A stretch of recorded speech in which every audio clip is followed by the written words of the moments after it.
Ang deontology ay isang etikal na pananaw na nagbibigay diin sa moral na obligasyon at pagsunod sa mga moral na batas o prinsipyo.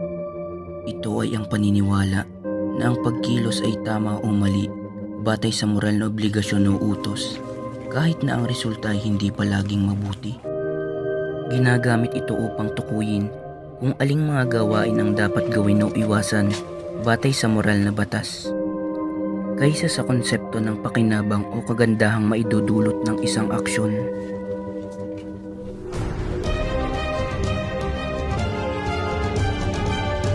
Tapa! Tapa! Tapa! Wag po, boss! Sabi ng tapa! Boss, wag boss!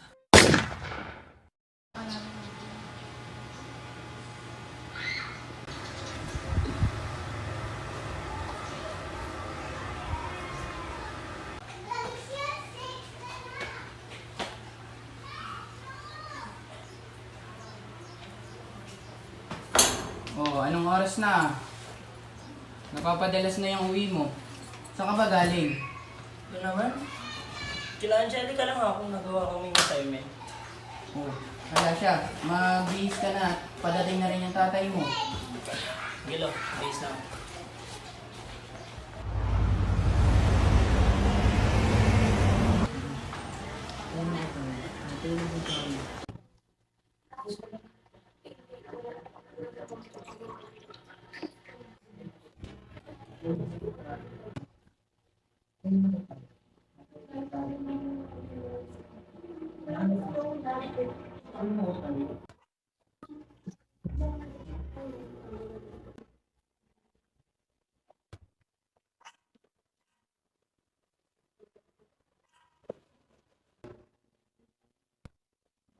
O tay, ba't gising ka pa?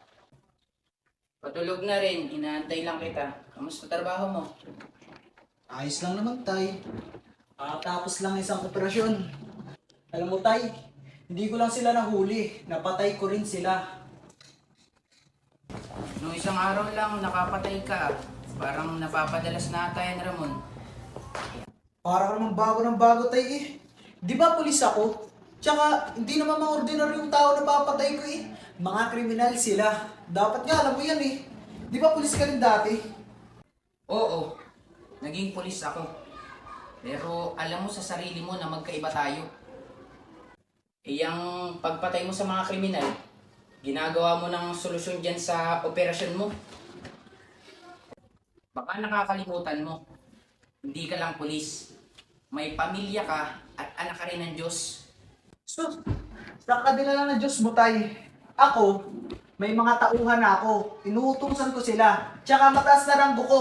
Eh ikaw, nagretiro ka na't lahat, ang baba pa rin ang ranggo mo. Ay naku tay, masyadong mahaba ang gabi na to. Pahinga na lang tayo.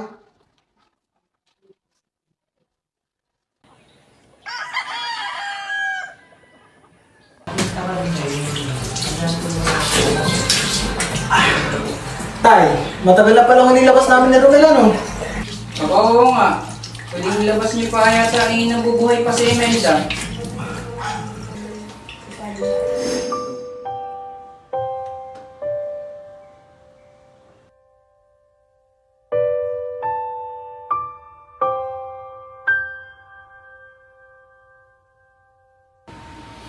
Ay, hanggang ngayon, nakakalungkot pa rin isipin na kinuha ng Diyos niyo si Imelda.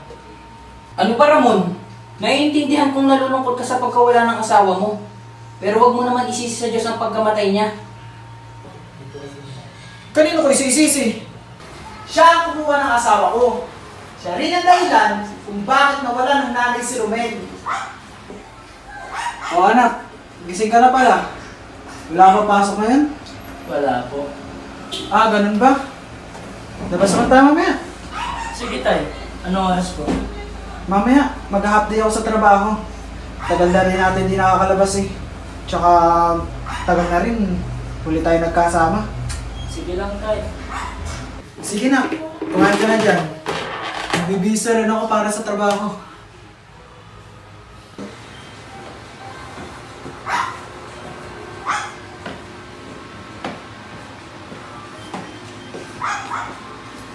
Tay, alis na ako. O sige, ingat ka sa trabaho. Nak, dito na ako.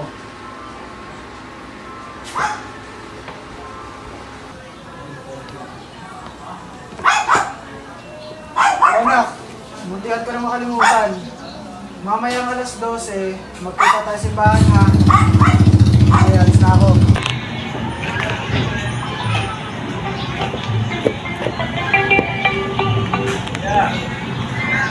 Hello, sir. Roman, imitik tayo mamaya tungkol sa isang operasyon.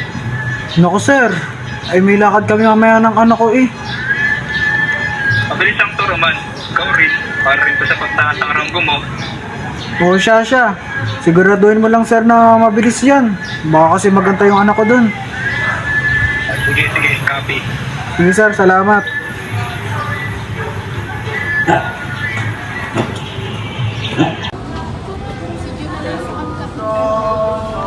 Tagal naman ni Papa.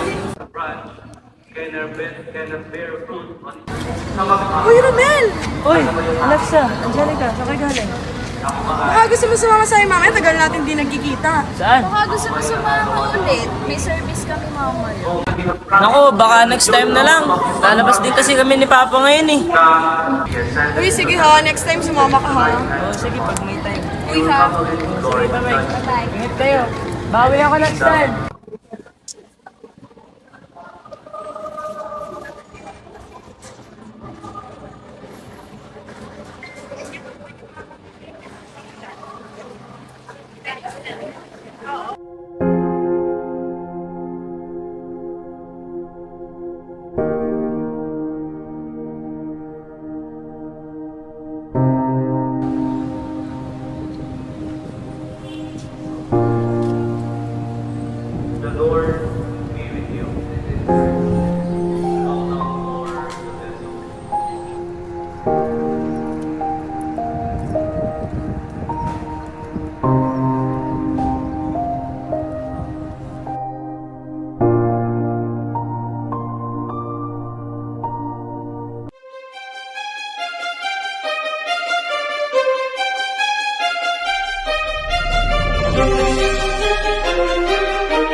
Dapa!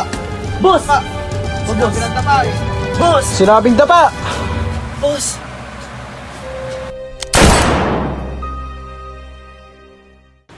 Tay! Diyan na ba si Romel? Aba, wala pa rito. Sabi mo nga kanina, dito na tumuli eh. Akala ko ba magkasama kayo? Hindi, Tay. Hindi nga kami natuloy kanina. At sabi ko nga meron kaming biglaang operasyon. Abay, nasaan na kaya ang batang yun? Tawagan mo kaya muna. Hala, Tay. Tatawagan ko muna.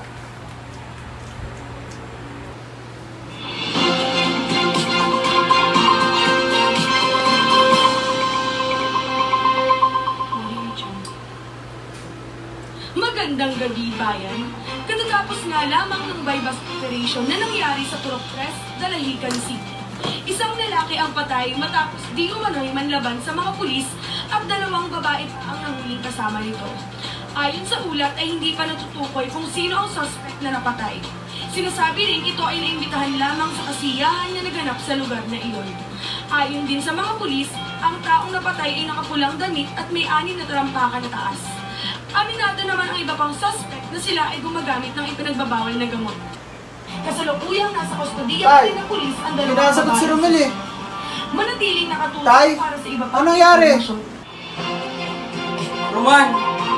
Si Romel! Hello, pre? Roman, congrats pre! Promoted ka na raw. Hinahanap ka rito, tara, celebrate natin yan.